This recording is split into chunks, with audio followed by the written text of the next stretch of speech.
E se eu te contasse que uma juíza com 22 anos de magistratura está revolucionando a justiça brasileira através das redes sociais? Ela fala mesmo, hein, gente? Questionando se a Lei Maria da Penha realmente funciona na prática, defendendo que o feminismo precisa da participação masculina para ser efetivo.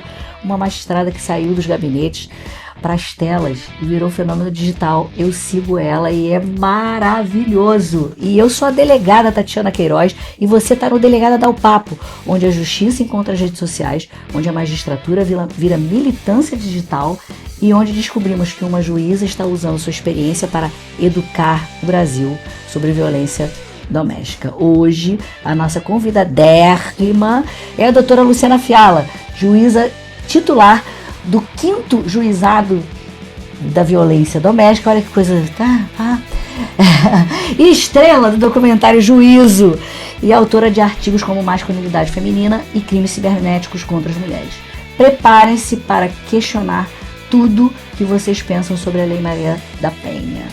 E aí a gente vai falar sobre justiça real, feminismo inclusivo e o futuro da proteção digital das mulheres.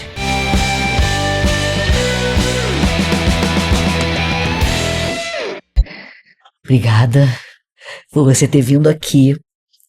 Eu te admiro muito, como profissional, como mãe, como mulher, sua estrada. E o povo quer saber quem é Luciana Fiala. Bom, primeiro queria agradecer demais, é uma alegria estar aqui com você, Tati, muito obrigada pelo convite. Luciana Fiala é, sobretudo, uma mulher, né, juíza, estou juíza há 22 anos, estudiosa, né, adoro estudar, procuro estar sempre me aperfeiçoando, sou obcecada com metas, bater as metas e trabalhar. Eu sou muito assim, ao mesmo tempo gosto muito de viajar, gosto de, nos meus momentos de lazer, dançar, sambar, e vivo assim, parte na justiça, uma outra parte também nas redes sociais, e me exercitando, cozinhando de vez em quando. Se cuidando, né? Também. Né, Luciana? Se cuidando, que é o principal. Uma mulher na sua posição, que é uma juíza de direito, numa posição realmente que é muito pesada, que é a vara, o juizado da violência doméstica, mas que você passou por outros caminhos também muito pesados. E aí eu venho te perguntando sobre o documentário Juízo, acho que você já falou sobre isso, mas eu queria falar especificamente da sua mudança de opinião com relação não é o documentário, mas alguns posicionamentos. Sim, a gente vai amadurecendo, né? Amadurecendo como pessoa e pegando o amadurecimento da própria profissão também. Então, eu era uma juíza bastante punitivista, né? Eu tinha um olhar de um punitivismo assim, bem pesado quando eu passei no concurso, né? E no documentário eu era uma juíza recém-possada, eu tinha 1 ano, talvez, de aprovação no concurso, e hoje em dia eu tenho uma outra visão, né? Hoje em dia eu sou mestranda pela Fiocruz em Direitos Humanos, Justiça e Saúde, né? E eu passei a ter um novo olhar. Eu brinco que eu troquei o direito penal pelos direitos humanos, né? Mas, na verdade, os direitos humanos, eles permeiam, né, todas as áreas do direito.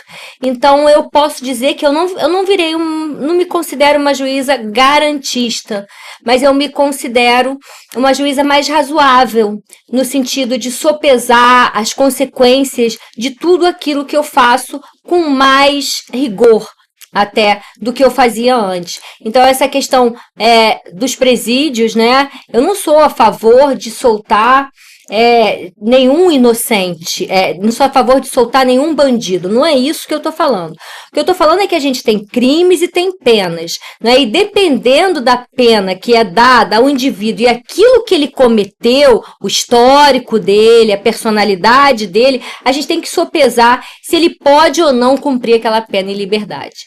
Antes eu fazia essa aritmética de uma maneira mais para que ele fosse preso. Só que eu já conhecia todas as mazelas, assim, dos presídios. Eu não posso dizer que eu não conhecia, porque no segundo período de estágio da faculdade, eu estagiava gratuitamente na pastoral penal. Então, eu conheci todos os presídios do Rio de Janeiro. Eu parei antes quando o Bangu 4 foi inaugurado, porque eu saí do estágio. E quando eu ia para Ilha Grande, também foi o único que eu não conheci daquela época. Então, eu já conhecia como era um presídio, o quão inóspito era um presídio. Mas eu acho que isso já se bota-se aí mais uns 25 anos nessa brincadeira, e eu acho que de lá para cá as coisas pioraram muito. Né? Então, eu acho que a gente tem que pensar se realmente, naquele crime, naquele caso, naquele histórico, aquele indivíduo deve ser encarcerado e ficar encarcerado por tantos anos. Vamos ver, isso quem vai ver é a vara de execução penal, porque a gente tem que pensar se ele vai sair dali apto a conviver em sociedade, porque essa é a razão das pessoas ficarem presas, dos menores serem internados em instituições, eles saírem prontos, aptos para o convívio social, aptos a não cometerem mais atos ilícitos, aptos a não perturbarem mais a paz pública. E nós sabemos que o que vai acontecer, na maioria das vezes, é que o indivíduo vai sair dali pior do que ele entrou. Porque, infelizmente, faltam políticas voltadas à ressocialização. Faltam políticas que coloquem aquele indivíduo dentro da sociedade com uma profissão honesta, com uma formação que lhe dê chance de ter uma vida sem roubar, né? Enfim. Então a gente tem que sopesar isso. Tem casos que, obviamente, tem que colocar preso mesmo. Eu pego vários e mantenho preso e me considero uma juíza rígida, bem rígida. Eu costumo brincar dizendo que eu não tô lá para ter pena de ninguém, eu realmente não tenho. Não, eu vou te dizer o seguinte, eu conheci uma menina que sofreu uma violência doméstica, ela apanhou tanto que ela teve que colocar uma placa de titânio no rosto. E ela me relatou esse fato. E ela disse para mim que a juíza era você. E eu disse, você deu sorte. E ela falou que você disse para ela que um dia ele iria sair. Que ele estava preso, que você iria mantê-lo no cárcere, né, ali cumprindo aquela pena, mas que ele um dia iria sair. E que é inevitável, porque a pena tem que ser cumprida e pronto, acabou. Então eu falei, você deu muita sorte. A gente não tem, né, Tati, prisão perpétua, né? Por pior que seja o crime cometido, é proibido ter uma prisão perpétua, é proibido ter pena de morte. Então, a vítima que entra na minha sala de audiência, ela vai sair ciente do que vai acontecer.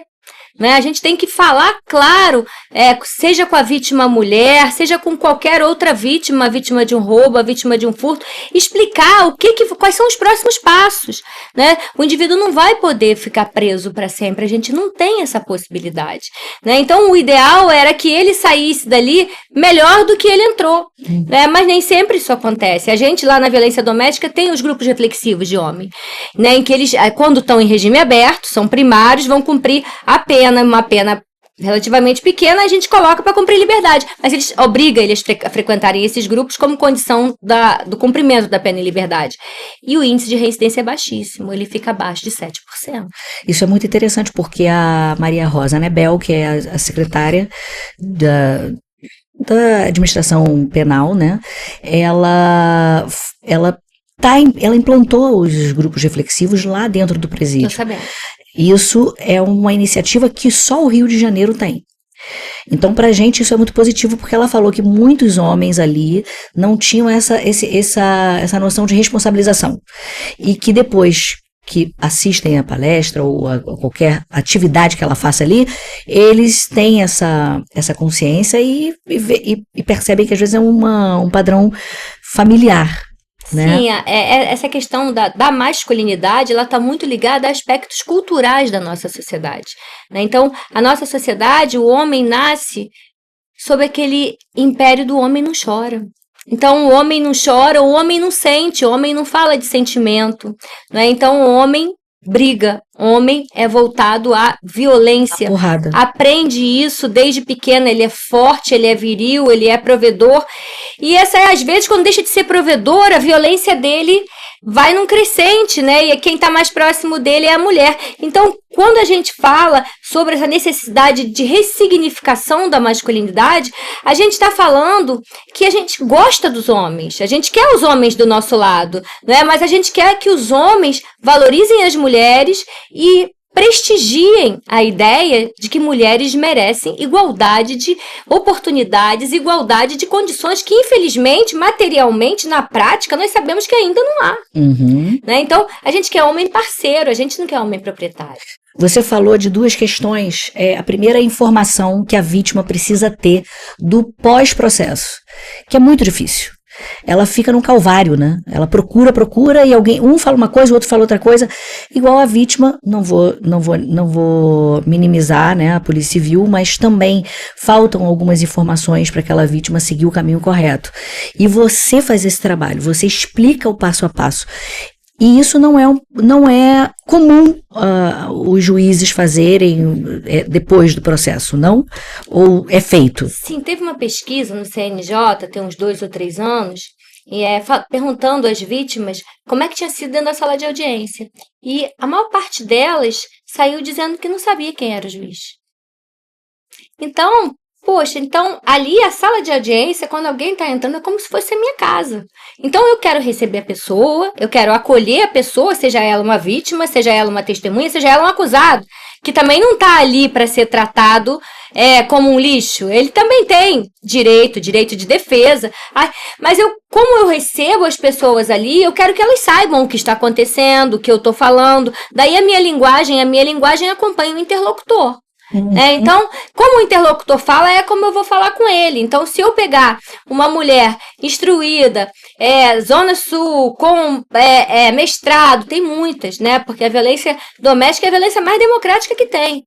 Eu vou falar de um jeito. Agora, se eu pegar uma moça que é muito mais vulnerável, de comunidade, muitas vezes negra, né, que mais vulnerável ainda, a minha linguagem é outra. E muitas vezes, dependendo do acusado, a minha linguagem com ele no interrogatório também é outra. Porque assim como eu quero entendê-lo, eu quero que ele me entenda bem também. É interessante porque o meu outro comentário é sobre a série Juízo que você participou. E que eu estava lendo algumas críticas do seu linguajar, do seu jeito. Primeiro que você era bem mais jovem e a gente mais jovem tem nossa forma de se comunicar totalmente diferente da atual, né? E normalmente as pessoas acham que um juiz de direito, um promotor, um delegado, ele vai falar aquele juridiquês, ele vai ser aquilo formal. Então, as pessoas criticaram o seu jeito de se comunicar, mas era o jeito correto, porque eu assistindo, eu falaria a mesma coisa. Eu falaria do mesmo jeito. Falo o que aconteceu. Então, as pessoas criticam o jeito de você se comunicar com aqueles menores infratores, né? Sim, aqueles adolescentes. Sim, assim, como eu te falei, no público o que chegava para mim sempre foi muito carinho. As pessoas sempre vinham falar comigo, me elogiando, me parabenizando. Até hoje eu recebo muitas mensagens na internet de pessoas que entram pro direito por causa, eu quero ser juiz igual a você. Você é minha inspiração. Nossa, isso é um super aquecimento, assim, de coração demais, assim. Meu coração fica muito cheio de carinho, assim, pelos comentários que eu recebo. Mas também recebi devolutivas, nem sempre ali no meu perfil, mas às vezes em reportagens, etc e tal, que criticavam isso. Primeiro, eu devo dizer o seguinte, antes de passar no concurso, eu fiz a escola da magistratura durante 3 anos. E os meus colegas, eles ficavam muito surpresos, porque enquanto eu estava entre eles, eu estava aí, brother, como é que vai ser quando tá lá? Partiu! É porque eu falo assim mesmo. Inclusive com meus amigos hoje, eu continuo usando essas gírias. A minha comadre chama ela de meu bro. Ela me liga, oi meu bro, é a minha comadre, é a madrinha do meu filho, que é minha amiga há muito tempo.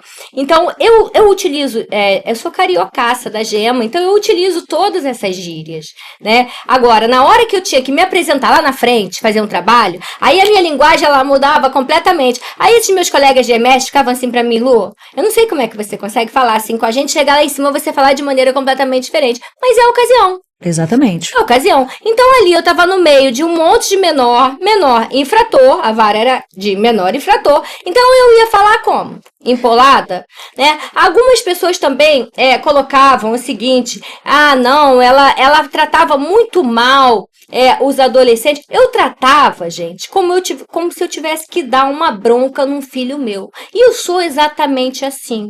Quando eu tenho que dar uma bronca, inclusive nos meus filhos, digo, todos eles sobreviveram. Eu sou um trator. Eu falo aquilo que eu tenho que falar. Gostou bem, não gostou, eu lamento. No meu trabalho, obviamente, eu uso de educação, assim como eu usei ali naquele documentário o tempo todo. Aliás, não sou de xingar ninguém, não tenho isso, sabe? Mas o que eu tenho para falar, eu falo. As pessoas pensam antes de pedir minha opinião, porque sabem que na hora que eu for dar a minha opinião, ela vai ser sincera. Ela pode não ser aquilo que a pessoa esperava ouvir. Mas a minha mãe dizia que isso era sincericídio, né? Mas eu sou exatamente assim. Então ali era muitas vezes uma bronca, no sentido de convencer para o menino, por exemplo, que eu falei que é melhor ele estar lavando um carro do que ele estar furtando, do que ele está roubando. Meu intuito era unicamente voltar a atenção dele para uma atividade ilícita, porque o melhor mesmo seria que ele estivesse dentro de uma escola, seria que ele estivesse aprendendo algo na idade que ele estava, né? Que é isso que a gente quer para nossa juventude. Aprender é cultura, é saber, é esporte, mas ele não estava. Então, diante disso, eu acabava dando aquela bronca ali e falando que ele poderia estar voltado para uma atividade lícita, né? Vender uma bala, até mesmo, é melhor do que roubar e furtar. Ideal mesmo que ele estivesse aprendendo alguma coisa, era o que a gente mais gostaria. Né? Então, mas dali não era possível. Então, a gente tem que jogar com aquilo que a gente tem na mão. Né? E a gente, na nossa experiência profissional, tenho certeza que na tua também como delegada, você tem que, às vezes, você não tem tudo. Então, você tem que, muitas vezes, ali, o que eu conseguia fazer era no intuito de alguma maneira, tocar o coração daqueles meninos. E lá, você teve algum caso de violência em casa, que aquele garoto ou aquela garota já era agressivo naquele período e batia e agredia a mãe? No documentário? No documentário. No documentário, o caso mais emblemático foi aquele menino que matou o próprio pai. Né? O pai que chegava alcoolizado, drogado em casa e agredia rotineiramente a mãe e a eles também. Então, aquele caso do menino que matou o pai, cada caso é um caso, né? Então, ali não era brincadeira, ali era uma coisa muito séria, né? Não dava para tratar ali nem com muita gíria. Ali foi um caso que me emocionou. Já peguei alguns casos assim que emocionam a gente, né? Muitas vezes que envolvem crianças, e ali realmente era um caso que precisava de mais tato. Né? Então a gente lida com o tato quando precisa. E ele cumpriu medida socioeducativa. Pelo que eu sei, ele tá bem, assim, eu nunca mais tive contato com ele, mas aquilo que eu ouço falar nas redes sociais é que ele tá bem. E eu encontro, assim, é muito curioso isso, que eu encontro relatos de pessoas, de meninos que foram penalizados, que sofreram uma medida socioeducativa por mim e hoje são perito criminal, advogado, economista. Muitas vezes eu posto lá as mensagens que eu recebo, e isso é muito bacana. A última que eu recebi de uma seguidora, que virou minha colega agora, passou no último concurso. Então isso aí, dizer que eu era inspiração, que ela me acompanhava, que ela me seguia. Eu vou dar aula para os novos juízes agora no dia 30, certamente vou encontrar pessoalmente com ela, mas isso assim é extremamente gratificante e é algo que eu nunca pensei que pudesse acontecer. Né? Legal. É muito bom isso. E assim, eu falo até do delegado, o dar o papo é o seguinte: no Rio de Janeiro a gente fala quando o pessoal chega na delegacia, dá o papo aí pra gente colocar no papel e ver se bate a sua versão com o outro, e por isso que surgiu esse nome delegacia. É uma gíria, vou te dar o papo, normal, né? E aí dali da infância e juventude você vai pra violência doméstica. Não, dali eu ainda fui para Paracambi, fui titular lá 3 anos, gostava, escolhi ir para lá, para a Única, cidadezinha pequena, então foi muito bom, eu gostava de trabalhar lá. Depois eu fui para Bangu, que eu não gostava muito do caminho, mas fiquei lá também, que eu fui promovida. Depois eu fui para a Vara Criminal de Madureira, onde eu permaneci mais 3 anos, e depois eu fui para Violência Doméstica em 2017. Que agora desde 2017 sou titular lá. Da violência doméstica. E vamos falar um pouco sobre as medidas protetivas, porque isso é uma questão muito importante. As medidas protetivas, a nossa lei Maria da Penha é a terceira melhor do país. Todo mundo, do mundo. Desculpa, até foi uma gafe minha, do mundo. E nós buscamos isso, ela é super completa, mas existe a questão do descumprimento das medidas protetivas. Por exemplo, a mulher vai à delegacia, registra, concede-se medidas protetivas. Depois há o descumprimento, e isso é uma questão que alguns magistrados, algumas magistradas não concedem a prisão daquele homem, e a gente não consegue ter um mapa de quem está sendo... Vamos voltar a essa? Pode voltar? Porque eu não estou conseguindo formular. Vamos lá. A nossa legislação, Lei Maria da Penha, é a terceira melhor do mundo. E vem com as medidas protetivas, que foi uma inovação. Em 2006 elas foram aprimorando com outras legislações. Existe alguma questão que você trabalharia hoje nessas medidas protetivas para ter mais efetividade? Olha, o que eu posso te dizer? Eu não considero que as medidas protetivas tenham pouca efetividade. Tá? Eu não considero, porque é crime descumprir medida protetiva, e a pena mínima está em 2 anos, a pena mínima desde o final do ano passado.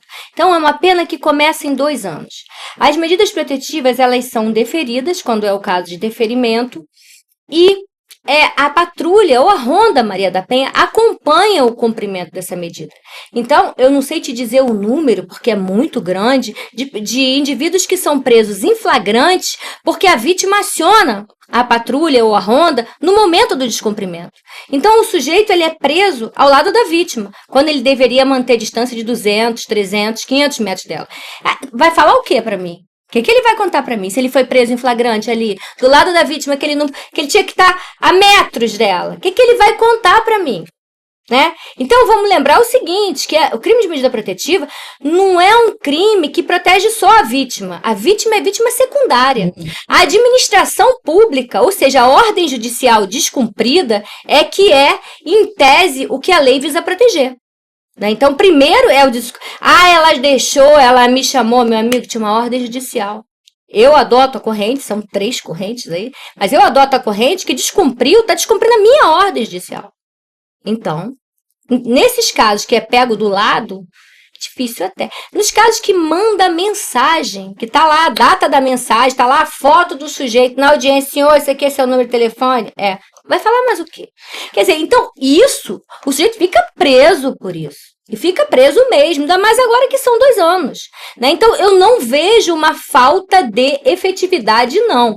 O que não pode é a mulher com medida protetiva chamar o indivíduo para perto dela. Porque é ele que vai responder por crime? Mas para mim indica que ela não precisa da medida protetiva. Não tem esse papo que medida protetiva impede pai de ver filho. Porque a minha medida protetiva, ela é contra, ele não pode se aproximar da mulher. Mas está ressalvado em negrito que não interfere, tá? Nos casos de visitação de vara de família. Então, ele pode ver sim a criança, não adianta me dizer isso. Ele só não vai poder encontrar diretamente aquela mulher, vai ter uma terceira pessoa que vai intermediar a visitação. Não está proibido de ver filho. Salvo em raríssimas oportunidades em que eu tenho que estender essa medida para o filho, porque a agressão teria atingido o filho também. Mas, então, esse argumento é um argumento falacioso, inclusive reproduzido com constância por advogados, e não é verdade, porque está lá. É só ter uma pessoa para intermediar a visitação. Então, o que eu posso dizer a você, Tati, é que medida protetiva, ela salva vidas. A gente tem pesquisa agora que as vítimas de feminicídio, 80% delas não tinham medida protetiva e nunca procuraram o Poder Judiciário. Então, eu acho que a principal questão aí é a gente ver por que essas mulheres não estão procurando o Poder Judiciário, a polícia, para sair desse relacionamento abusivo, sair dessa situação de violência. Eu, quando estava à frente do DGPAM, a quantidade de prisões por descumprimento de medida protetiva era pequena. Eu fiz essa pesquisa e era pequena. E eu considero que a medida protetiva é a melhor arma para a proteção da mulher. Porque, primeiro, proíbe ele de chegar perto dela, e segundo, que o Estado passa a ter conhecimento daquele caso. E o descumprimento é muito efetivo. Por exemplo, muitas mulheres ligam para o 190 para relatar um descumprimento de medida protetiva, só que não vão à delegacia. A gente fez essa pesquisa durante o carnaval, que nós tivemos num dia 14 descumprimentos de medida protetiva no 190, é um número, e nenhum descumprimento em delegacia naquele momento. As mulheres não formalizam aquele descumprimento. Mas, na verdade, elas ligam para o 90 porque se sentem em risco. Mas, se elas puderem, elas vão ligar para a patrulha. A patrulha não é um serviço 24 horas como é o 190. Em caso de urgência, tem que ligar para o 190. Mas eu vejo muitos, eu tenho muitos presos. Aliás, eu nunca tive tantos presos quanto eu tenho agora. Né? Eu cheguei há 3 meses atrás, eu estou com mais de 60 presos. Só no meu juízo por violência doméstica. Né? E muitos deles presos em flagrante por descumprimento de medida protetiva. E você acha que as redes sociais, elas impactam nesse fomento das mulheres denunciarem na delegacia de polícia ou no aplicativo virtual Maria da Penha? Você acha que esse impacto ele é positivo ou existe um fator que pode ser contra isso? Não, eu acho que a informação propiciada pelas redes sociais, inclusive eu criei o meu Instagram na época da pandemia, né, justamente para levar essa informação, porque a gente estava com um índice enorme de mulheres sofrendo dentro de casa, apanhando, sofrendo violência psicológica, todos os tipos de violência e sem ter canais para denúncia, porque foi aquela loucura da pandemia. Então, eu acho que as informações trazidas dentro das redes sociais, elas são muito importantes. Hoje em dia, todo mundo tem um telefone, hoje em dia, todo mundo tem a internet. Né? Então, a gente tem aí o que a gente chama aí de quarta onda do movimento feminista, que está completamente ligada ao cyberfeminismo, que na realidade tornou essa questão um feminismo mais democrático. Né, com participação popular e que não está adstrito à academia. Né? Então, a gente vê esse fenômeno crescendo, inclusive com o debate público e até mesmo de experiências pessoais de mulheres que vão lá e falam aquilo que passaram. Né? Então, eu acho isso extremamente salutar, porque informação, a mulher ter noção de que existe uma lei, de que ela tem direitos, de que ela não é um objeto, de que ela não é uma propriedade, algo que veio sendo normalizado ao longo dos séculos, isso é muito importante, porque a mulher ela só vai poder pleitear uma medida protetiva porque ela conhece o direito que ela tem, ela sabe que existe a Lei Maria da Penha. Então, isso nesse aspecto, a internet veio para criar um debate democrático. E também trouxe crimes cibernéticos. Aí eu vou te trazer um dado aqui, ó. Vou até botar meu óculos, doutora, para ler aqui, porque atenção, ó. As vitimizações no ambiente virtual, segundo o dossiê Mulher, elas em 2014 eram 175 casos. Em 2023 já foi para 3.963.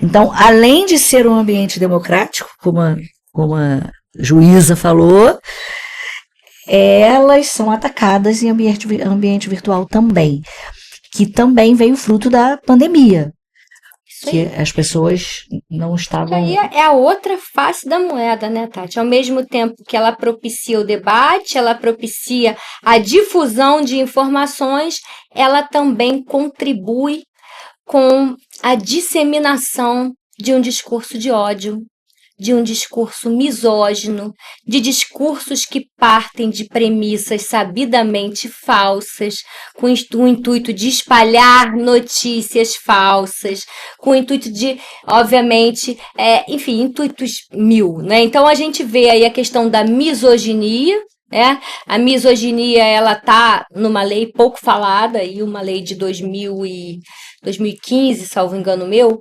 ela tá nessa lei, mas só que ela não está tipificada, né? Então agora, nesse debate todo do Marco Civil da Internet, eu acho que a gente tem que estar de olho no que como é a mediação dentro dessas big techs, o que elas estão filtrando, né? Ultimamente eu li pesquisas do quanto a machosfera, que é essa rede misógina que se espalhou pela internet, né? Muitas vezes eles usam um discurso de valorização masculina, um discurso de vitimização, que os homens estariam sendo vítimas do feminismo, né? Usam um discurso que haveria uma pseudo conspiração social para que as mulheres dominassem a sociedade, então os homens deveriam reagir, né? Taxam as mulheres de manipuladoras, dissimuladas, e eles lucram muito. Isso é monetizado. 80% dos canais do YouTube que falam de misoginia, eles são monetizados. Esse pessoal ganha grana com isso. E como é que é essa monetização? Dentro de lives, vendendo livros, cursos, aqueles pick-up artists, né, que são os artistas da pegação, eles querem ensinar os homens como é que faz para arrumar uma mulher e ao mesmo tempo mantê-la subordinada. É uma coisa incrível de sabe, baixa, e eles vêm com força, né? Então eles romperam nichos e agora eles se encontram espalhados pela web toda. Isso inclusive é tema da minha monografia de mestrado, né, do meu trabalho de mestrado, que inclusive eu vou utilizar também o meu Instagram, porque eu também tenho comentários desse naipe, mesmo eu sendo juíza, eu tenho comentários desse naipe no meu perfil, porque não há uma inibição, e vamos combinar que não são comentários só de homens. A gente vê também, de forma constante, infelizmente, comentários de mulheres, né, o que a gente chama de violência intragênero. Então tem muita mulher aí criticando condutas que estariam em tese fora do padrão de outras mulheres, né, aquela prática chamada slut shaming, né? Então a mulher é uma mulher que tem uma sexualidade mais liberta, né? Então por isso ela sofre censura de outras mulheres. Isso é muito triste, né? Por que você vê homem criticando homem? Não. É meio difícil, né? Não, as mulheres que criaram posicionamentos com a sensualidade, né? A gente tem aí várias na internet, e são muito criticadas. E eu também recebo mensagem no privado, nos meus directs, de homens, de páginas da internet falando sobre machismo, que os homens machos não sei o quê, que o macharada do caralho. Eu recebo, quero falar com você. Produção, delegada da UPapo recebe mensagem assim? Não, até agora não, só na delegada Tatiana, então. Questão de tempo. Eu também, questão de tempo. Vamos esperar um pouquinho.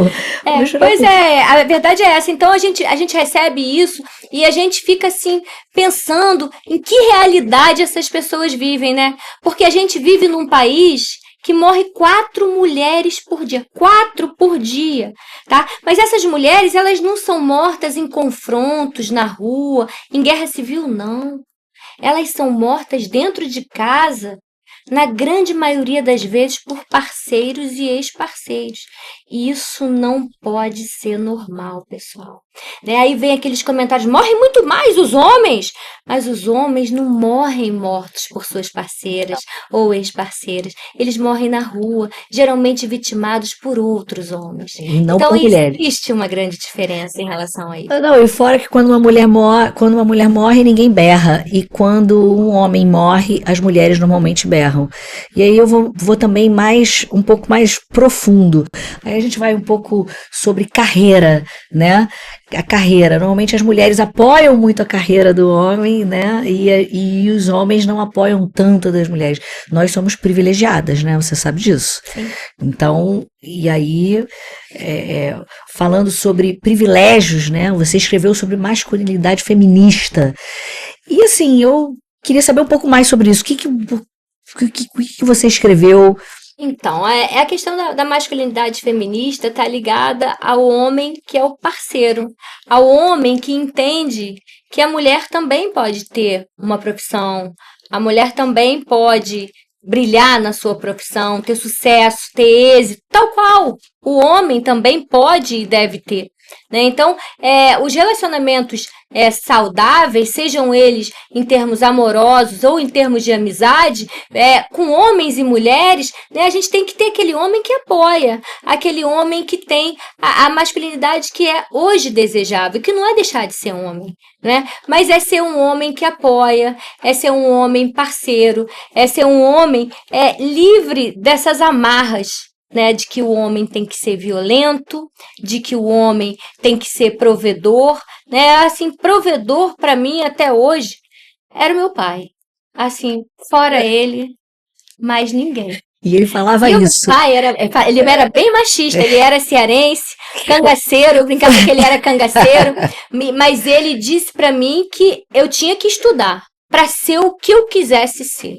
Então, até nesse aspecto, eu acho que ele rompeu, né? Eu era filha temporã, né? Eu sou a temporã de 6 irmãos, né? Eu tenho 6 mais velhos, eu era bem mais nova, e ele investiu assim muito no meu estudo, na minha educação, me cobrava muito, estudava comigo, de vez em quando ele dava uns gritos comigo, que eu chegava até a dar um tremelique assim, quer pra eu voltar pra ficar atenta. É pra entrar no trilho. Mas, e eu, com aquilo ali, eu aprendi, pode ter sido um tratamento de choque, eu já gostava de estudar, mas eu aprendi ali a importância do estudo, a importância do esforço, a importância de você persistir, né, porque eu queria ser juíza. Eu entrei na faculdade de Direito porque eu queria ser juíza criminal.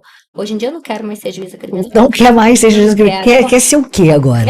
Eu sou juíza. Você é juíza, e agora... Eu estou juíza. Você está juíza. No futuro eu ainda não sei, vamos ver. Mas o que acontece? A vara criminal, Tati, ela tá muito... Sobrou o quê para a vara criminal? Eu acumulo muita vara criminal, por isso que eu posso dizer isso de carteirinha. Sobrou o furto, sobrou o roubo. Maioria dos furtos e roubos é a questão do celular, ou então esse negócio do furto de cabos, né? Furto Sim. de energia, furto de cabos.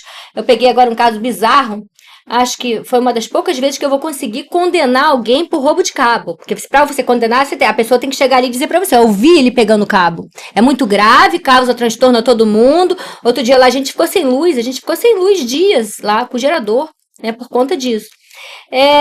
Então ele estava fazendo uma tirolesa ali, meio que um rapel, passou na frente da janela do coroa às 4 horas da manhã, o coroa com insônia, viu, chamou a polícia, o cara foi preso, ele reconheceu o cara, aí você vai condenado, viu? Chegou pra mim e viu?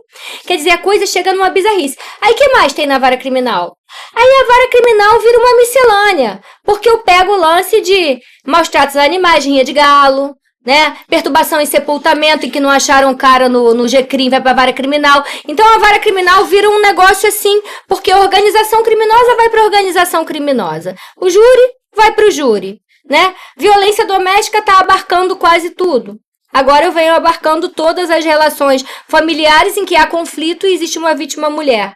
Isso antes ia pra vara criminal ou pro GCRIM.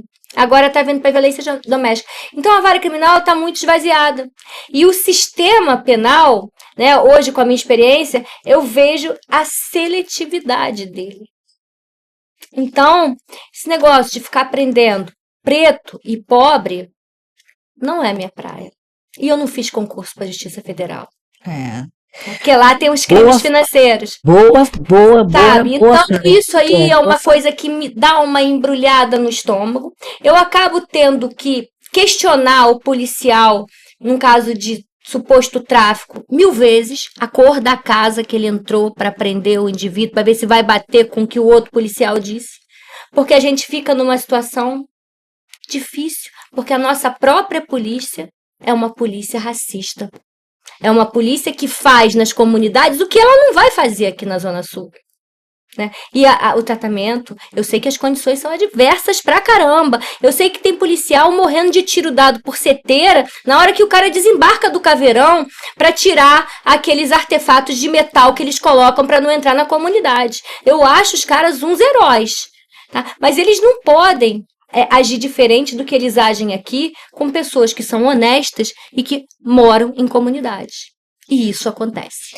Muitas vezes isso vem de uma questão histórica e que a gente tem que romper essas barreiras, uma questão histórica da própria polícia, mas que a gente está assim como a violência doméstica, a gente tem a questão do racismo enraizado na nossa sociedade. Quem disser aqui que a nossa sociedade não é racista, não está falando a verdade.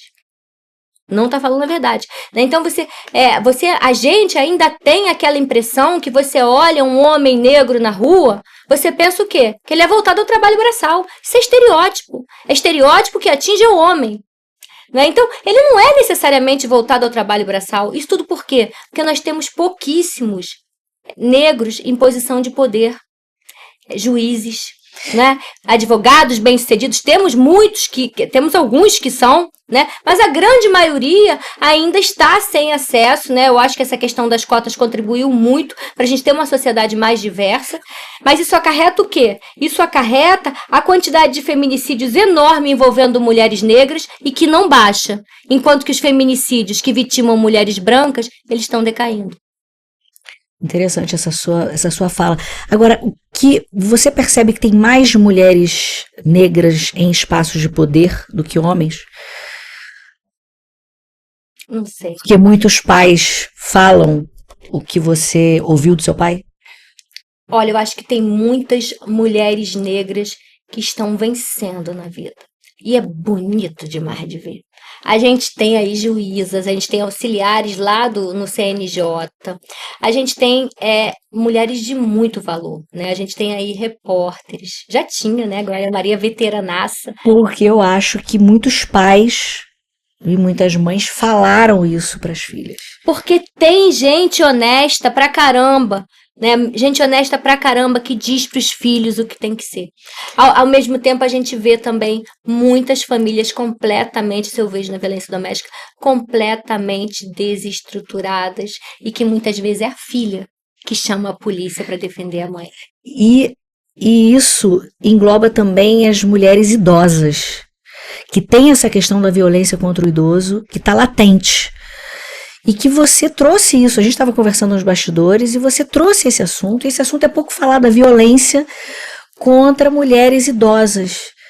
Pois é, eu tenho, desde a Lei 14.550, que o espectro de abrangência da Lei Maria da Penha, ele foi alargado, não é? Então, passou-se a contemplar todos os conflitos familiares cuja vítima é mulher, né? Então, vai para a violência doméstica e familiar. Então, começaram a chegar, até uns 2 anos, isso casos, no meu juízo, de mulheres muito idosas, senhoras, que vêm sendo barbaramente agredidas por filhos, seja com doença psiquiátrica, seja com situação de drogadição, seja por situação de dinheiro.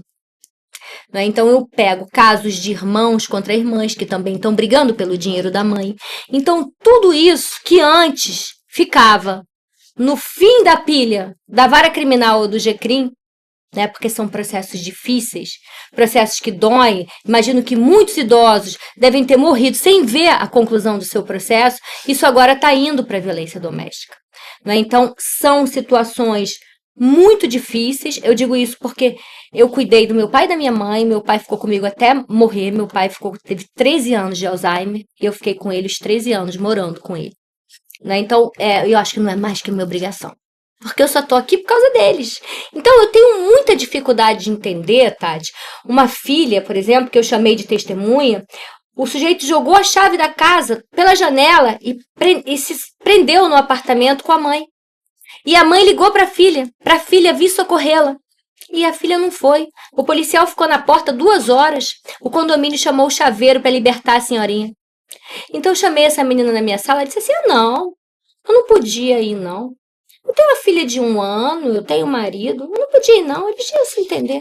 Quer dizer, eu fico chocada com esse tipo de coisa, assim, com a falta de amor, com a falta de consideração, assim, de não pensar no perigo que uma senhora de quase 80 anos está correndo numa situação dessa. E esse cara que estava preso com ela era o irmão dessa testemunha. Dessa testemunha. E foi essa testemunha que me disse que ele tinha problema com droga. E você não não canetou ela também? Eu não canetei. Mas eu acho que eu não canetei porque eu fiquei muito chocada. Sabe? Eu não ia poder mandar extrair peças pelo Ministério Público porque o sujeito já estava preso e a senhora já tinha até ficado em silêncio. Porque essas senhoras, elas chegam em juízo, para não prejudicar o filho, elas ficam em silêncio. Porque a vítima da violência doméstica, ela tem o direito de ficar em silêncio. Infelizmente, toda semana eu pego todo dia, eu pego 2, 3 casos de mulheres que ficam em silêncio, que não me contam a versão dela. Quando é a única testemunha da denúncia, muitas vezes eu tenho que absorver. Agora, essas mães não querem prejudicar os filhos. Então, muitas vezes estão pagando advogado. E esse indivíduo, ele está preso. Tem outras que chegam para mim e falam assim, interna ele. Ele tem que ser internado, só que eu não tenho instituições para internar esse indivíduo. O Estado não me fornece instituição para interná-los. Então, com essa política da desinternação, que eu acho até que está correta na maioria dos casos, né? Eu peguei muitos casos, inclusive em Paracambi, eu fui responsável ali pelo fechamento da Doutor Eiras, eu ia fazer audiência lá dentro da Doutor Eiras, muitos casos de familiares que ficavam com benefício, né? Dessas pessoas com problemas psiquiátricos, de pessoas idosas, e que não provinham em nada, os itens mais essenciais dessas pessoas, né? Então, isso tem que ser penalizado, eu chamava mesmo ali eu chamava para penalizar mesmo. A senhora está pegando dinheiro e está fazendo o quê? Que essa pessoa deveria estar tendo pelo menos um shampoo, um sabonete, tem nada. A pessoa está sem roupa, está nua. Então, isso é muito complicado. Eu estou vivenciando essa situação dessas senhoras. Fico muito preocupada se elas vão aguentar a próxima vez, sabe? Porque ele vai ser solto. Sim. Eu não posso manter ele ali para sempre. E não é nem um caso de manter o sujeito preso. Eu tenho que manter. Foi preso em flagrante. Ele oferece risco à vítima. Ele oferece muitas vezes risco à sociedade. Porque você imagina isso dentro de um prédio. Todos os vizinhos sabem e não dormem. O indivíduo leva outras pessoas cracudas para dentro do apartamento dele para usar droga lá dentro. Mas hoje é obrigatório o síndico registrar, no caso, comunicar uma violência no prédio. É uma legislação municipal. É obrigatório. Então, hoje o síndico pode ser penalizado por isso. Pois é, mas os síndicos chegam lá muitas vezes para prestar depoimento, né? Mas é a tal história. Essa lei aí, ela é mais ou menos aquela da notificação compulsória em caso de violência doméstica. Aquelas que a gente não recebe e deveria receber, né? Porque se o médico desconfia, ele tem que notificar, né? Enfim. Então, esse é um problema que muito me angustia, porque para mim são os casos mais sem solução. A verdade é que a gente deveria ter uma vara só para crimes contra idosos. E a gente não tem. Hoje a gente tem uma vara para crimes, a gente tem uma vara de idoso, mas que não cuida de crime. Só cuida do aspecto civil. Muito interessante isso, porque eu desconhecia isso. Acho que nova. Tivesse uma vara para crimes contra idosos. E a gente associa muito o crime contra o idoso, o econômico, né? A fraude, tem muita fraude. Fraude. A gente vê muito isso, e a Polícia Civil golpeando essas que são quadrilhas, né? Dando fim nas quadrilhas, mas a gente não tem a dimensão da violência familiar contra o idoso. É demais. E essas fraudes eu pego muito em vara criminal, né? Uma criatividade imensa, né? Que as sentenças elas têm que ser diametralmente modificadas porque muda a criatividade da fraude, né? Então, não há modelo de sentença que chegue, né? Você tem que fazer uma outra sentença completamente diferente porque a fraude muda, né? Então, isso eu pego muito em vara criminal. Mas essas questões familiares estão indo todas, quando envolve idosa, né, como vítima, estão indo todas para o juizado de violência doméstica e familiar, e a gente está já pensando numa rede de apoio que seja específica e voltada para a mulher idosa com as suas próprias necessidades, né, que é diferente daquela mulher que sofreu a violência doméstica e familiar. E a gente sente essa carência, a carência de política pública, a carência de iniciativa, porque idoso, Tati, não dá voto. É facultativo. Pois é. Mas a minha mãe vai lá e vai votar, que ela falou. Meus pais até velhinhos estavam lá. Nós tivemos um workshop lá na Polícia Civil para falar sobre fraudes digitais. E, obviamente, falamos sobre essa questão do idoso. O maior índice de suicídio é do idoso quando ele toma um golpe. E a gente percebe isso na forma que eles falam quando chegam na delegacia, é um desespero, que é o dinheiro da pensão, o dinheiro da... Claro. Então, nós tivemos esse workshop, a polícia está no caminho, tivemos aula com várias instituições. Agora isso. Foi agora. Deve chamar, podia. Já é o segundo workshop. E é uma velocidade que aí você mistura o crime cibernético com a violência contra o idoso, e como é que você vai punir esses caras que cometem um crime em outro lugar do planeta? E aí? Isso aí é o seguinte, a gente tem que ter, primeira coisa que a gente tem que ter é a questão do incremento na investigação.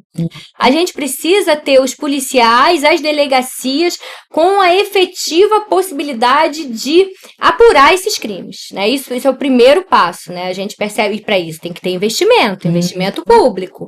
Outra questão, ela está relacionada à cooperação judicial internacional.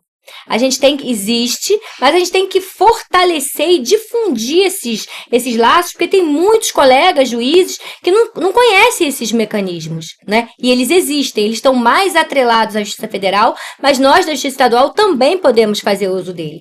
Outra necessidade é a questão do rigor da legislação, do rigor e da criação de tipos específicos para a gente conseguir punir todas as condutas, né? A gente tem que ter também a regulação dessas big techs, elas estão aqui dentro do território nacional.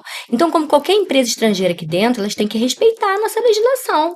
Né? Não tem esse papo de que muito americano aí tá falando que não tem que respeitar, porque tem que respeitar sim, né? Então a gente teve essa discussão sobre o Marco Civil da internet, né? Da responsabilização das companhias, das grandes companhias de plataformas digitais, né? De sites de relacionamento, de e-mails. A gente tem que ter essa obediência à ordem judicial, porque eu já cansei de dar ordem judicial e eles simplesmente ignorarem, nem com multa, né? Agora a gente tem uma plataforma que as empresas da Meta são notificadas por essa plataforma, né? E uma vez notificada, é o que está agora, ficou decidido pelo Supremo, uma vez notificada da ordem judicial, se a empresa não tirar aquele conteúdo, ela passa a ser responsável também pelos danos causados aí à vítima. Mas são danos de longa duração, porque mesmo com a proibição de determinado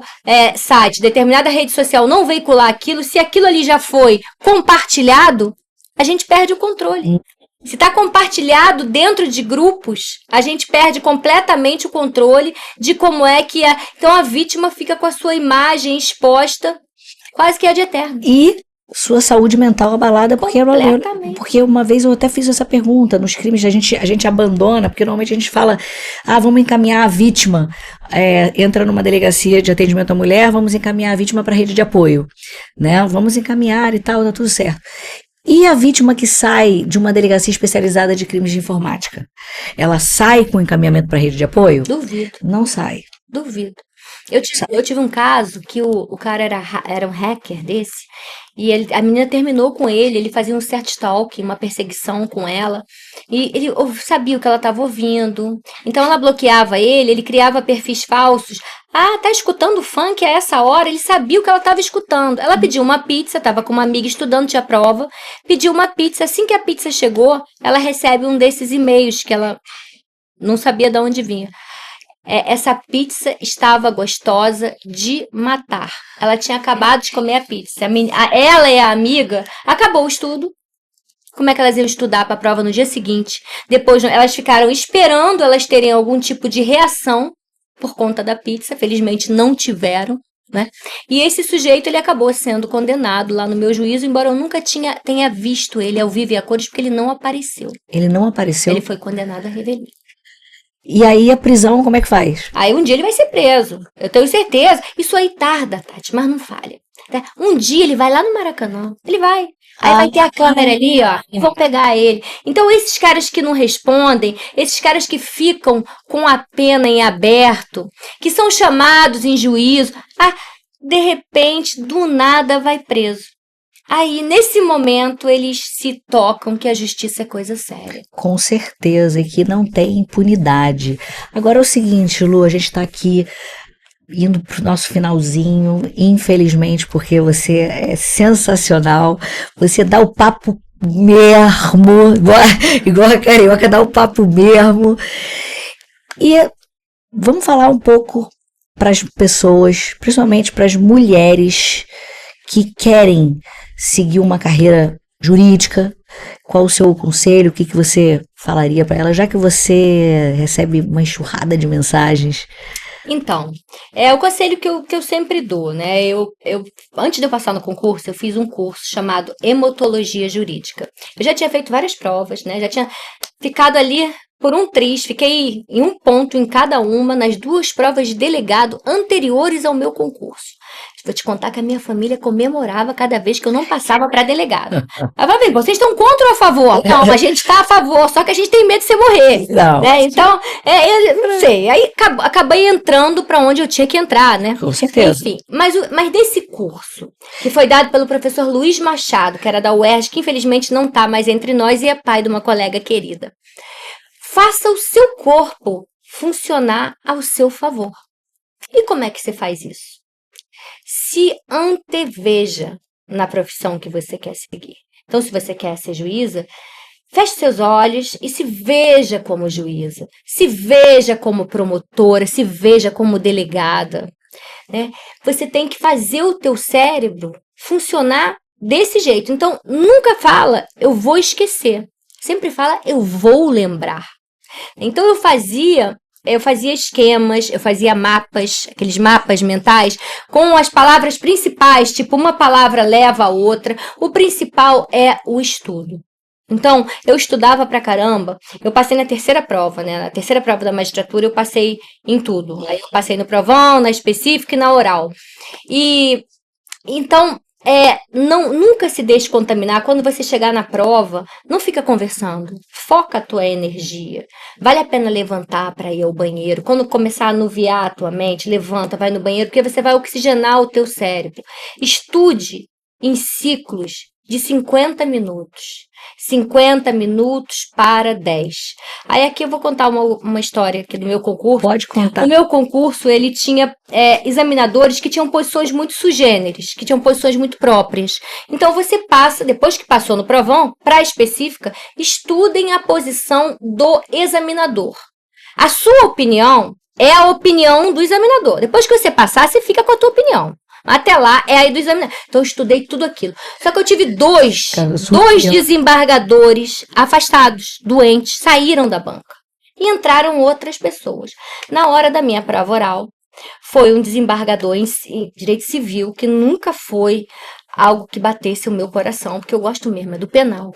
Código do Consumidor, caiu fortuito externo para mim. Aí eu peguei, conceituei, né? Porque a onda você conceitua o instituto, em seguida você fala das controvérsias, diz quais são as 2 correntes, 3 correntes, e depois você adota a corrente, que é a do examinador, né? Então, eu fiz isso, eu falei da talidomida, que era aquele medicamento que causava deformidade em crianças, quando a mãe grávida tomava, que é um fortuito externo. Aí expliquei tudo, dei a divergência, aí o examinador, que é um querido, chegou para mim: doutora, eu já vi que a senhora conhece o Instituto, que a senhora conhece a divergência, agora eu queria saber a opinião da senhora.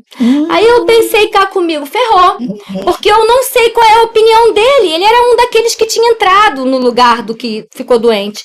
Aí eu falei assim: excelência, a minha opinião é a de vossa excelência. Acabou. A galera atrás bateu palma, ele riu, a senhora tá aprovado. Passei, foi assim. Então, além disso tudo, a tua estrela tem que brilhar e você ter jogo de cintura. Porque é isso. E nunca desistir. Porque só não passa quem desiste. É, exatamente. E tudo isso que a doutora Luciana falou é o que transformou esta mulher numa liderança. Ela fala, as pessoas ficam encantadas. Em qualquer palestra que você vai, todo mundo tem um fã-clube, porque ela fala o que ela pensa e age da forma que ela quer. Não é isso? Exatamente. Gente, esse foi o Delegada Dá o Papo. Produção, cadê o negócio? Esqueceram do negócio.